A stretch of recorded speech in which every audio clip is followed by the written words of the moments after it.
Ladies and gentlemen, this is David Mirikitani back with the boys on another episode of Weighing In. We're brought to you by Nike, USA Wrestling, the national governing body for wrestling in the United States, and sponsored by Nike Wrestling. Go to athleteps.com for all of your Nike and USA Wrestling branded gear. I made a mistake up there at the top, but I'm sure Grant Turner and Shane don't mind that I led with Nike. GT, you were at the World Team Trials. That's where we're going to start. Let's just start with the environment of that. What was it like? Nebraska always does a great job for any of the World Team Trials processes. They've shelled out for, the Final X. We were in Pinnacle Bank Arena. So we were in the big arena on campus on game day where the Huskers beat the University of Buffalo. So there was a big crowd just around. The atmosphere was really cool in town.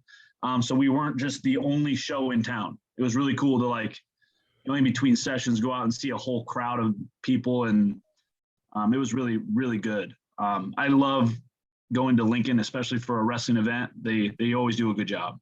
Yeah, the Haymarket, and that's where World Team Trials were a couple of years ago, which might have been the best night of wrestling I've ever seen in person in my life. That was the Jaden David Taylor 3-match epic and a bunch of things like that. So shout out to Mark Manning and his crew, and I think Zach Dominguez and his crew had a lot to do with that as well, right?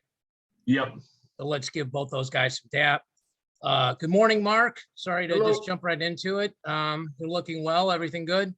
Yeah, I'm in Chicago. Got to see my granddaughter for the first time. Oh, there you go. Staying with Thomas and going to have dinner tonight with Ben and Daisy. So they came over last night and had dinner with us here. So nice. Yeah, it's going good. Good. All right, Greco. We're going to just hit some results and then circle back. Max Nowry, 2-0, 2 matches to none over Kuntz. Dalton Roberts beats Havisov 2 out of 3. Sammy Jones, 2 straight. Peyton Omanya over Sancho, 2 straight. Pat Smith back in the mix, 2 straight. Jesse Porter, 2 straight. Provisor, 2 straight. There might be a storyline there. Alan Vera, 2 straight. Giangelo, 2 straight. And Colton Schultz, 2 out of 3. The things that stuck out to me, let's start with Havisov, Dalton Roberts beating him. That's a surprise since Havisov was our Olympian, and Roberts goes 9-0 in the 3rd match. GT, what'd you think of that? Ildar, has been putting together a pretty good run as far as being our guy at that weight class. But, Dalton had made a world team previously. So it's not a huge shock that, he's kind of been on the come up. He's now part of the WCAP program. So that's a huge deal for him and his career. So he's now around all those guys. But yeah, it hurts to not have, your mainstay guy make the team, but, looking for big things from Dalton, knocking off the Olympian and prior world team member. It's a really good come up for that guy. Yeah, he'll go in with a lot of confidence for sure. Mark, Peyton Omanya, who we saw wrestle for Michigan State this year, had that crazy match where he headlocked the Michigan kid a couple times. He makes the team. Somebody put a post that said there was only 2 college guys or 2 athletes with college eligibility that made it the world team. That's wrong. It's 4. It's Omanya, Colton Schultz, Yanni, and Dayton. At least 4 that I can think of on the men's side. On the women's side, we got high school kids making the team, which is insane. Yep. So Omanya beats Sancho. That's a big win for him. When you think about that, you think he can translate that into more success in the collegiate season?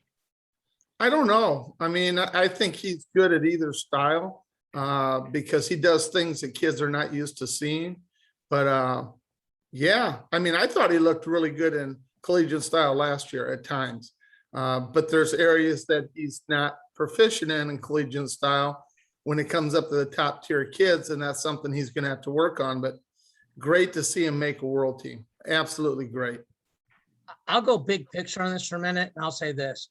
Greco-Roman wrestling in America needs to pray to God that Peyton Omanya and Colton Schultz All-American, because then they get the microphone and then they can say how much USA Wrestling and specifically Greco-Roman helped them get there. Because the disconnect right now is Greco doesn't help you in folk style. So people aren't recruiting Greco champs in Fargo the same way they recruit freestyle champs, that sort of thing. Okay. We originally brought Grant Turner on this show because of his knowledge of international wrestling and the relationships he has. Since then, all that's happened is Ali Reagan's gone over there. Ben Provisor's gone over there. Grandview won't stop making news, which looks like I'm biased, but I just got to tell people what happened. Your recruit, Ben Provisor, makes the world team as a member of Grandview University. So I texted you, Mark texted you, you did the aw shucks Lou Holtz thing about it. Like, we're just lucky. I'm just here to be part of the team. The old Kevin Costner, Bull Durham. But seriously, congrats to you, Nick Mitchell, and obviously Ben. But got to be exciting for you guys to have a world team member. Yeah, another collegiate guy, by the way. Yes. Yeah, there you go.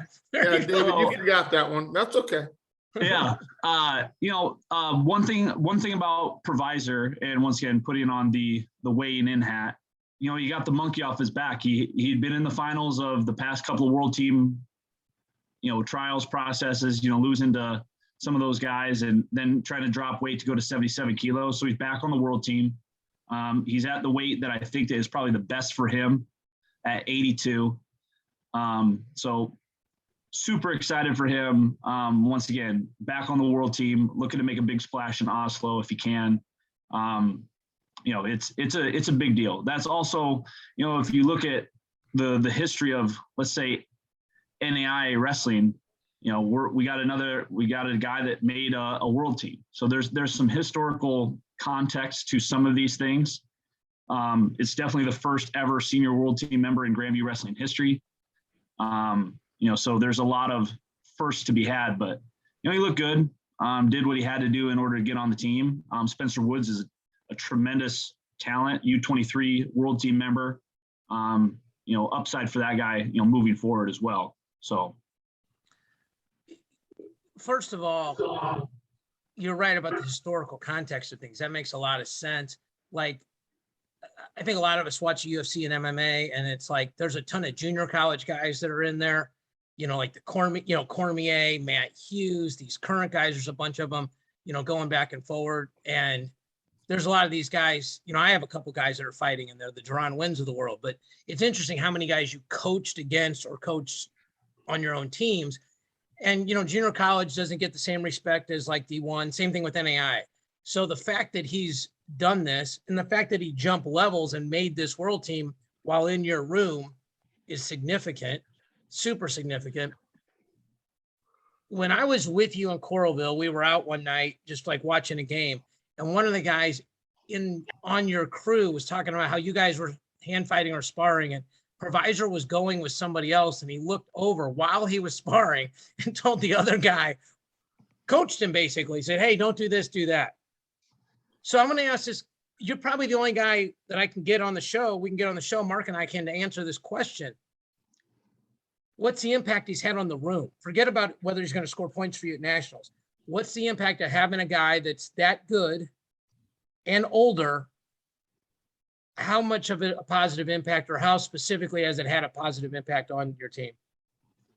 Well, I think, anytime you bring in a world-class athlete into, an RTC or a collegiate room, we can even, bridge this to the collegiate scene for any other university. If you get a world team member, there's a mindset change. And then of course, there's a technical aspect to what Ben has been able to perfect over making 2 Olympic teams and multiple world teams before.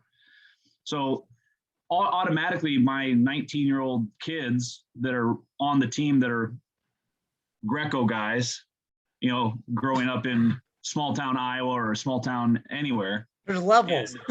Yeah. So all of a sudden you were the Greco guy that everybody would, resonate with. And then all of a sudden they get to resonate with a guy that's made multiple world teams, traveled around the world, wrestled everybody underneath the sun. And then if he tells you, hey man, don't do that, it kind of helps put into a frame of mind of like, hey, maybe I shouldn't do that.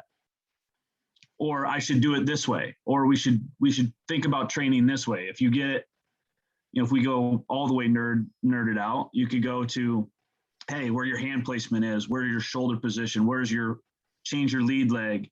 If you do those type of things, you're going to be a lot more effective with the technique that you're trying to execute. So the technical aspect, the actual mental aspect are huge gains for a collegiate room. And I think just those guys are paying dividends by having Ben around. And when Ben decides that he wants to talk, or, he yells at you while you're wrestling, it's good for those guys to pay attention. Well, obviously Ben deserves the credit. He's the one that stepped on the mat. David, I got a quick question for Grant, if you don't mind. Yeah.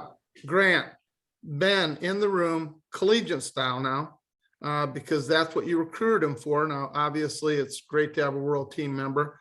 How has the transition? How do you see that going in his first year wrestling in collegiate style? Because obviously, Greco and collegiate style wrestling are completely different in so many ways. How do you see that transition going for him? Well, I think Ben has a lot of physical tools that will lend himself to a proper technique within folk style. I'm not going to probably coach Ben to all of a sudden shoot some low John Smith singles, or, I'm not going to basically try to get him to do a whole bunch of stuff that's maybe out of his wheelhouse. He's also a 31-year-old, professional athlete. Freshman. Right. Yeah. So I think anytime that you can take, and I think this is more of a coaching point, which Mark, I think you would agree with, is you take the aspects and attributes of the athlete and try to amplify them to another level. Right. So Ben's already really good at underhooks. Let's develop that into maybe like a knee pick or a throw by, or, a snatch single, something along those lines, where he's already feels comfortable and has a ton of feel in there. Now, hey, just bend over at the waist and grab the leg. Yeah. No, but you're going to tweak him. We're going to keep it moving, but it's awesome. Congrats to Ben. GT privately, when we texted, you're giving everybody else credit, but I know how hard you work to get him to Grandview. And I think the people that want to make that a bad decision would say, oh, look, it impacted his Greco negatively. And in fact, the opposite happened. So congratulations. Okay. Thanks, women's freestyle. Fernside, 2-0 over Heaton, 55 kilos. Folks, if you have a Flow account and you didn't watch this, go watch these 3 matches. This series was freaking insane. We're going to come back to it. Maya Nelson, 2 straight over Megan Black. Kayla Miracle, our Olympian, 2 straight over Mallory Belty. Forrest Molinari, just growling at people, mean mugging them, 2 over Eva Brunto. And Kylie Welker with a win and a default over Kennedy Blades. Let's do this weight-wise. Okay, first of all, I had no idea who Amy Fernside was. I've seen her name in brackets before. Ronna Heaton, who's really Ronna Gross now, right? Seth Gross's wife. So congratulations to them. But Fernside's got her head all taped up. She looks like Hannibal Lecter. She's got this thing like they're pulling it over her nose. It's like a 7-minute rap job. And she just comes out and just cradles her and pins her. Now this is at 53. So it's that in-between weight. But GT, I'm gonna let you go first on this one because you probably know better. That's a huge win for her. And she ran through the bracket, right? Like she was the 7 and beat the 2, the 3, and the 1 to win the bracket. Yeah, Amy's been relevant for, the past, quad. So like, it's not crazy for her to come out of this, but, there's kudos to her. I don't know her career that well, but I know that this is a big moment for her in her career, and also for Titan Mercury Wrestling Club that's been sponsoring her for a long time. She's been a grinder. I think this is probably one of the better tournaments I've seen her wrestle. And of course, like Rana is a beast. So, for Amy, she's usually been kind of at a 50, 53. So then with 50 already being pre-qualified, she goes up to 53. Jakara moves up from 53, the Olympian in Tokyo. So there's a little bit of shifting going on around here, which you'll see a ton of in the women's freestyle results here. But yeah, she put together a tournament and makes the world team. Well, she's also, like you said, she's at the Olympic weight. So if she can go medal, she puts herself in the driver's seat really till 24. You know, she's gonna have the easiest time of making the team in 22, the easiest time making the team in 23. I mean, like, there's chestnut checkers going on here. Mark, Jenna Burkett, Jakara Winchester, worth the price of admission. Just so people know, Jakara made the team at 53. And I think the one thing we thought why her performance at the Olympics may not have been her best was because she's cutting a lot of weight. I think her move up proved that. Jenna was our Olympic alternate at 57. They meet in the middle and just unbelievable series. I agree. I mean, Jenna has been so relevant in this sport for the last 5 years now, and she's been so close, and she finally did it. You could see it when she won finally 4-3 in the finals in the last match. You could see the weight lifted off her shoulders. I swear to God, she almost jumped out of the gym. She was so happy. And, that's a big thing when you work that hard at something and it's always so close to making the team. I couldn't be happier for her coaching staff. And Jakara wrestled a good tournament. She wrestled hard. Jenna just wanted it just a little bit more and figured it out. Well, you don't see a lot of series that are all 1-point matches, like it's almost like tennis, like you break me one time, I break you, like 6-4, 6-4, 7-6, this kind of stuff. And Jenna's obviously still wrestling with the loss of her mom, and she had that shirt on. And obviously we're all going to root for anybody from Team USA in Oslo, but I really, really hope she does well. That's a very cool story.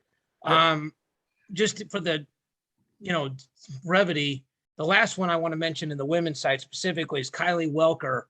Somebody posted this, GT. She's made 3 world teams in the calendar year, like juniors, U23s, and seniors. Is that right? I don't want to mess this up. That is correct. That is correct. And insane. Well, there was a lot of, once again, the wrestling Twitter world is amazing. So I think there was a ton of people that were talking about this to find out how many, women's high school athletes have ever made a senior world team. And, there's multiple conversations that are going on, especially with the young movement in women's wrestling. And Kylie Welker is leading that charge along with, other athletes, like Emmett Allure and Kennedy Blades. But it's a huge push in women's wrestling, and Kylie, making this team is ginormous for women's wrestling. It's a really, really positive exposure. So once again, she's a beast. Junior world team member, U23, I think world champion. Now let's go see if we can get one at the senior level. David, weren't both these young ladies, are they both still in high school, if I'm not mistaken? Kenny Blades is going into her senior year of high school, and Welker is too. Kenny Blades got hurt in the semis and got through that match, and then got re-injured, because when after she pinned the girl in the semis, you saw Izzy get up, act like you're not hurt. So obviously we wish her a speedy recovery. I think whoever would have won that weight we'd be in great hands as a country.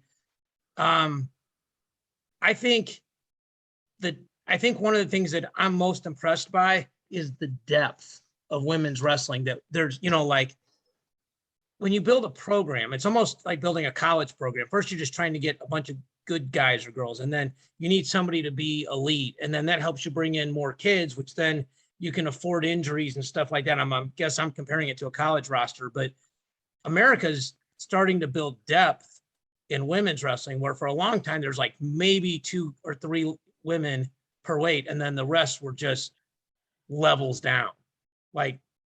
It's fun to watch. Jakara Burkett, it doesn't matter, what their gender is. That was just amazing wrestling to watch. So, all right, let's switch over to the men's. Here's the final results, and then we'll tackle some of these. We got about 25 minutes left. Fix, 2 matches to none over Tomasello in the Battle of Oklahoma. McKenna loses to Yanni 2 out of 3. JG, channeling his inner JB, winning late 2 straight over Deacon. The King lives at 79, 2 straight. Jaden Cox on a freaking mission, 2 straight. Gwizdowski back in the mix. I sent GT my finals picks. I went 5-1. We won't say which one I got wrong, but I got one wrong. So let's just start with the brackets, because I think maybe let's kind of skip some things. Heavyweight, the 2 best guys, the 2 top seeded guys came.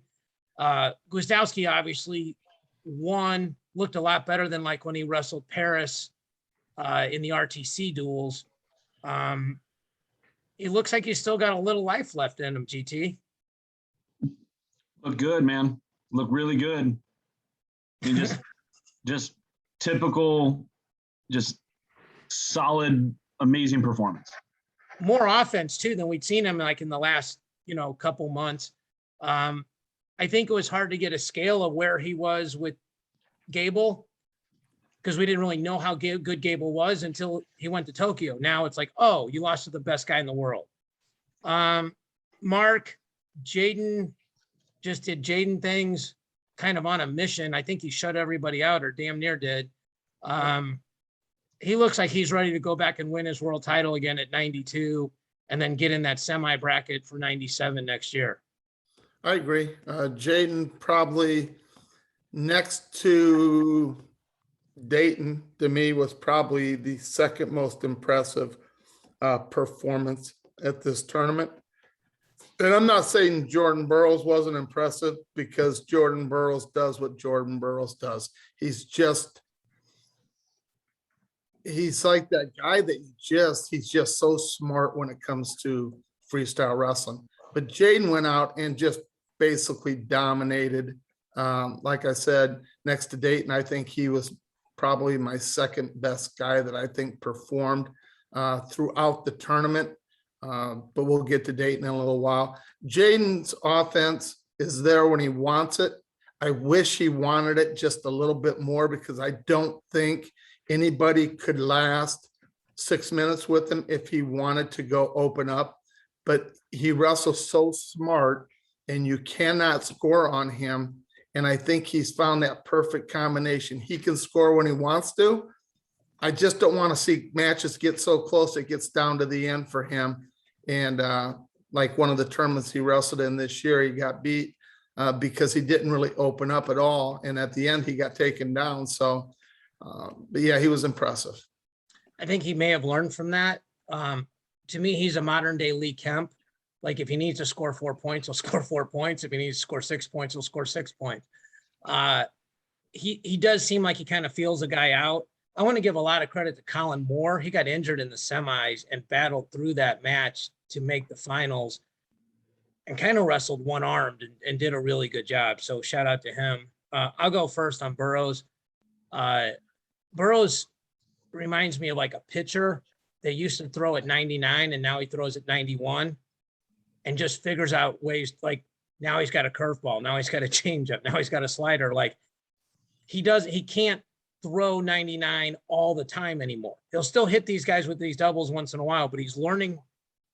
It's fun to watch him. If you go watch old tape and watch new tape, you can learn a lot. If you're like a film dork and want to watch it, he's in some ways become a much better wrestler in terms of being more diverse. And he gives old guys hope, right? Like, this is his 10th world team. Is that right, Grant? 10th team. What is the record? I mean, I hate to put you on the spot like that, but like, didn't like Baumgartner make like 12 or 13 or something? Baumgartner wrestled in 4 Olympic games, so 16 years total. And I don't think he made the world team every year in that run. I think it was I want to say Tom Erickson, I think, got second to Bruce, I think 12 times or something crazy. Yeah. Like, never won the US Open, never made the world team, but like got second to Bruce forever. Yeah, when go win the Pan Ams when Bruce didn't go, stuff like that. Right, like, just had an amazing career, just could never make the US world team. But yeah, Jordan is approaching, I mean, in modern times in the US, pretty crazy. Coach status, yeah. He's in the mix, and this would be his 6th world medal if he can get it, which right. And so that puts him in terms of number of medals up there with John Smith. Obviously colors are different, and we'll have time to talk about the composition of these teams. There's not a lot going on for the next couple of weeks. It's basically college preview and world preview. The other thing I thought was cool was how much the crowd got behind JB and JG. They're the, I don't even call them the prodigal sons. They're just the sons that are away for now. So I don't want to spend a ton of time on 70 just because I think there's so many crazy storylines at 61. I want to get to them, but Green wins, wrestles really smart. To me, Ryan Deacon on his best day is one of the best guys that could challenge David Carr to kind of make that transition to 157 in college. And Pantaleo, who's had an unbelievable run, was ranked #1 in the world after winning the Pans, gets injured against Deacon. I had Pantaleo on my podcast like a month ago, and Grant, you have relationships with guys all over. You can't help but like guys when you get to know them. Sad to see him. I wasn't sad to see him lose. I was sad to see him get injured. And if you wrestle and you lose, that's what happens, right? You were better than me today. You suck it up, dust yourself off, and get better. But that was interesting. Mark, 65 didn't have a lot of drama till the finals. I don't know if I think I was talking to my buddy about this. Does anybody who's really good in USA Wrestling get in more positions where it can be scored against them or for them than Yanni Diakomahalis? No. And I'm not sure anybody ever will, because most people that get in those positions are going to get scored on, and the match isn't going to last that long. He does something. He's just so fun to watch. He's one of my favorite wrestlers of all time. And I'm 61 years old, David. I've seen a lot of guys wrestle. He is just fun to watch. You just never know what he's going to do. And he found different ways to score. He kind of used my old, you grab a leg, and then you bring your hips under you, and the head's in between both legs. And he was able to find ways to score and then get turns off it. So it was fun to watch him wrestle. But you can't take anything away from Joey. Joey McKenna is an absolute beast. It's like after that second round loss, you could see kind of he just was trying to say to himself, what do I got to do to beat this guy? He's up 1-0 on him and then lost 5-2, and it was a great match. I mean, either guy could have won that match, David. And then in that third match, it's like once Yanni scored, he scored 2, and McKenna scored 2 going back the other way off one of Yanni's moves, and then he scored 2 again, and then the floodgates opened up, and it was pretty much over. So, but give Joey credit.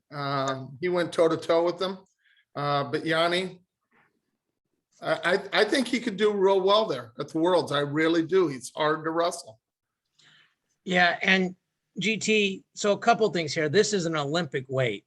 So I was shocked that more guys didn't try to make the weight. I was absolutely shocked that Nick Lee wasn't here, because Nick Lee beat Yanni at the trials, and clearly is good enough to make this team. But Mark's right. Like, if Yanni gets on a roll, he can medal, and then that puts him in the driver's seat, because he's at the Olympic weight. People have to move up or down. He's sitting in the finals if that were to happen. I saw a quote from Yanni that said him going over to Tokyo, I think as Dake's training partner, was life-changing for him. I guess you're sort of, guessing. What do you think?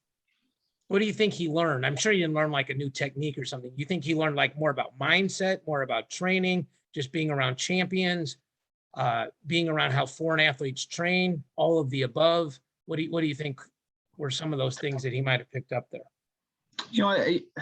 I don't know specifically what he could have, maybe something just automatically just shifted, maybe from just being there, maybe at the Olympic Games. I don't know how much he's been a part of like the Team USA senior level exposure at the Olympics. I don't know. I can't remember if he had made the travel down to Rio, or if he, if he was young enough to go to, London, could have just been the stage and the exposure there. I know that Yanni's, traveled the world and gone to different places and wrestled. So, it could have been a number of factors, but if whatever it was that happened on that trip for him got him to a new place mentally or a new place technically, super, super pumped for him and his career. Because if this is the thing that makes the difference, all of a sudden, he's going and medaling at the Worlds at 65 kg.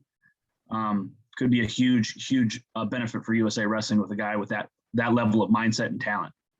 And it doesn't feel like he's cutting as much weight as like an Oliver. Like it seems like he can make it all the time without it being a major struggle. It feels like him, Nick Lee, and McKenna, and other guys will pop up, but like it feels like in terms of being able to make that weight and consistently being in the mix, those are three of the names. Okay. So, and before we get to 70 or 61, I want to say congrats to Alex Dieringer for being back and being healthy and looking really good. Beat Imar really convincingly and gave JB everything he wanted. I didn't mean to bypass that or go back or ruin the rhythm, but GT and I especially like Alex, and he's a good person. And just, again, you shouldn't win or lose because you're a good person, but it's nice to be healthy and get to compete. So, okay, 61 kgs. And I think the finals were the most anticlimactic part of this weight class. So, first of all, in the quarterfinals, Joe Colon and Garrett had their typical first guy to frickin' 20 wins the match. Those guys and Seth Gross could all just wrestle each other, and you shouldn't even pull the brick out to like a minute to go because there's gonna be a million challenges. Tyler Graf beat Josh Kramer. That was pretty, I guess, expected based on the seeds. Tomasello beat Suriano 3-0. One, did either of you guys see that coming? And two, do you think this has an impact on where Suriano goes now, second semester? I'm going to say I did not see it coming. And no, I don't think it's going to make a difference on where he goes. I think he is a 57 kilo guy. He knows that. He went up a weight. Was I surprised he lost to Nathan? Yes, because Nathan's a 57 kilo guy. But I was more surprised that he didn't open up against Nathan and try to, do some things to, even in the panic mode, it just wasn't there for him. So that kind of surprised me. I don't know where I think this was just kind of, and I think for a lot of these guys, so almost everybody in this weight, except for Tyler Graf and Joe Colon, who are two guys that have wrestled in the world. And at this weight, we're all 57 kilo guys, and they all kind of moved up. Seth Gross, I think, is a big 57 kilo guy. I think this is kind of a weight he would like to stay at. But after watching Dayton and him wrestle, I think he probably, I don't know what to think. Dayton fixed. We'll get there in a minute. And Yeah. Garrett made a world team at 61 at one point too. Just Okay. a reminder. So, But yeah. yeah. Yeah. Some of these guys are fully optimized at 61 and other guys are just kind of moving up. So Yes. GT Fix just destroys Seth Gross. Like 11-0. He stayed out of that slide by. He stayed out of that Merkel position, stayed out of the 2-on-1s, was running them off the mat, scored 1s, scored 4s, and most importantly, seemed like he was on offense. I guess I'll just ask this, like, how surprised were you? I don't think anybody would be shocked if Fix beat Gross, but 11-0 in the way he did it. I mean, Dayton looked pretty stinking good. Just from the moment he got to the tournament, he was just on his offense, going about his business, staying out of funky positions. He neutralized Gross probably more so than anybody in the world really thought, because Gross has a tendency to pull you into his world a little bit. Yes. And Dayton completely and utterly stayed out of that. Just did not entertain it whatsoever. Didn't get to anything that would be compromising. So, Dayton looked really, really, really good at this tournament. And I'm excited for him on the world stage at 61, just because I think that he's got a special talent right now. I think he's hungry and he wants to go get one. Yeah, I was texting with his dad, and he said he's made like 8 world teams, which I guess is true. I wouldn't know. I didn't even know you could make 8 world teams by the time you're 23 years old, but I guess you can. But he looks fully optimized, like, so for people that don't know, 60 kilos is 132. So 61 is 134.2. So basically he's wrestling 133. I don't know if they gave these guys a weight allowance or not, and 2-day weigh-ins and all that other stuff, but it's basically what he's wrestling in college. And I know he doesn't cut a lot for that. And it feels like he wrestles with a lot more energy at this level. I will say this, Tomasello wrestled really well out of the 6th seed. I think Cologne was a little banged up in the semis, but Tomasello did what he needed to do. And he's also a guy that wrestles hard on the backside of a bracket too. Like he did that at the Olympic trials. Thomas Gilman put out a blog today talking about guys that don't wrestle on the backside, especially if they're coaches, about the leadership aspect of that, how you're going to ask your athlete to do something that you didn't do, and about the character building of that. So I thought that was interesting. So the other thing that I was texting with Grant about, and he explained this to me, our 2021 national team, which are the top whoever, is this team. It is not the Olympic team, except at the weights where there were no matches wrestled here. So I think I explained that stated that very poorly. So let me say it. Like, for example, at 57 kilos, Gilman was 1, Vito was 2, NATO was 3. That's our national team because we didn't wrestle that match here because Gilman medaled.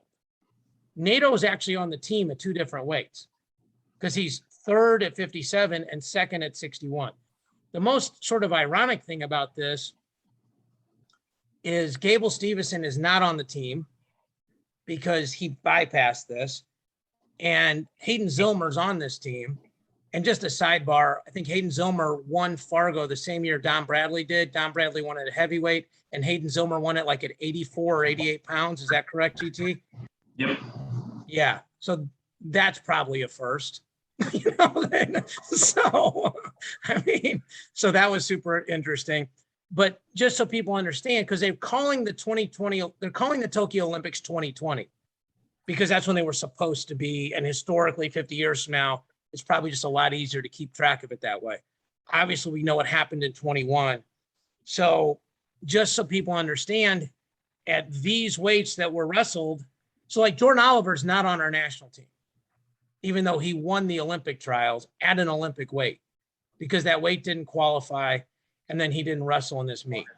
So you're going to have to look at both tournament results to figure out who our national team is.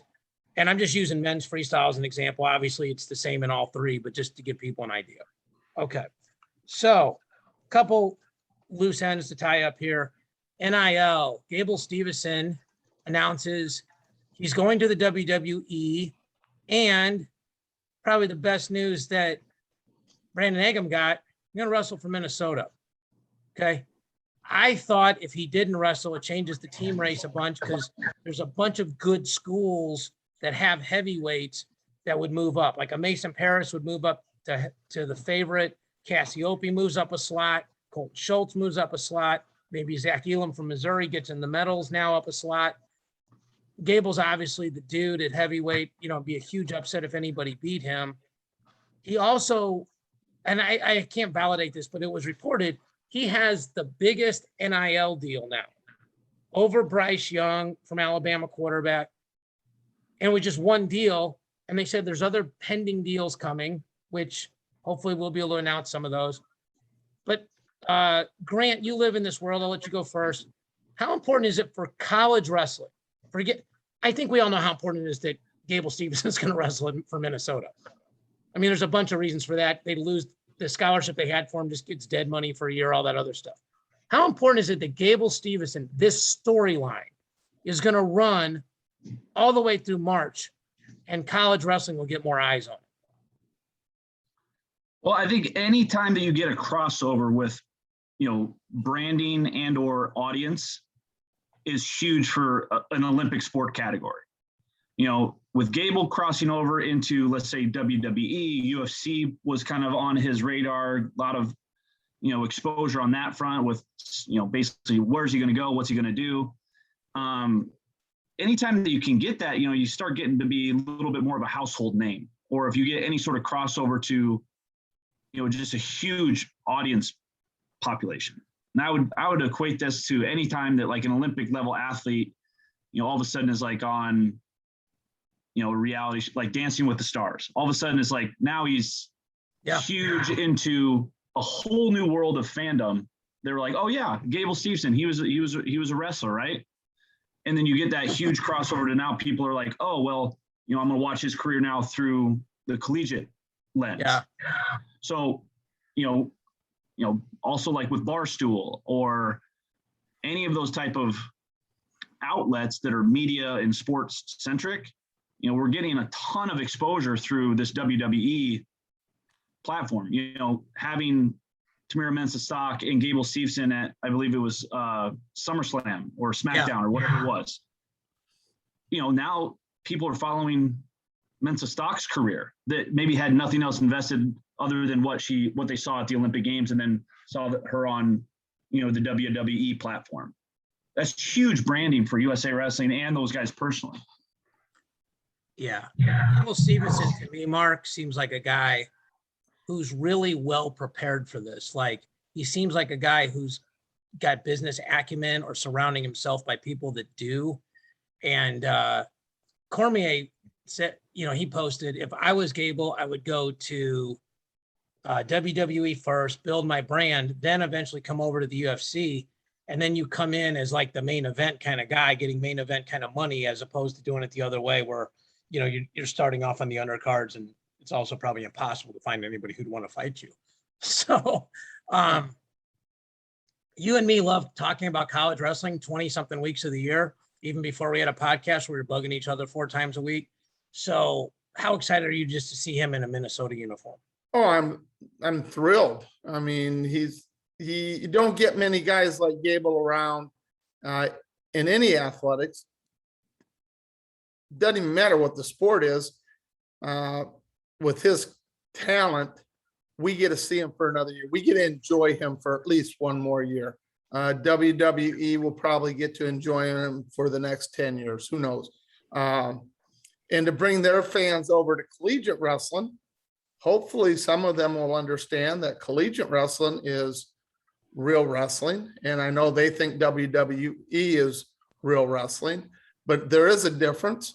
So I hope they come over. We'll take all the fans that we can get. I wish him nothing but the best. I do understand that he will not participate in WWE during his collegiate while he's wrestling in Minnesota. So fans need to understand that because that would probably be bending the rules a little bit too much. So great for him. I'm just thrilled that we get to have him for another year. It's like, you don't want to lose something you really enjoy in life. And you don't get him that long in college, 5 years normally. Well, we get him one more year. So that's great. It'd be like a Spencer Lee, if he said he was not going to wrestle anymore, people would be disappointed because they enjoy watching him. And Gable is by far the same way, except Gable's taken it to a different level in certain ways. And he's fun to watch. So kudos to him. I couldn't be happier for him and his family. And you're right. He's got some really smart people helping him along the way. And that's outstanding. Yeah. We're up against the clock. Wanted to point out on the men's freestyle side, Nittany Lion has 3 world team members. The Cornell University has 3 world team members when you combine the Olympians with this. Here in St. Louis, we lost one of the really good young coaches, a young man named Cody Green, who actually donated his kidney to his stepfather. That's the kind of person he was. He lost his life in a car accident. So a lot of people in St. Louis watch this. I just want to give some honor to him. We appreciate you guys watching, listening, and sharing, and we'll speak with you all next week.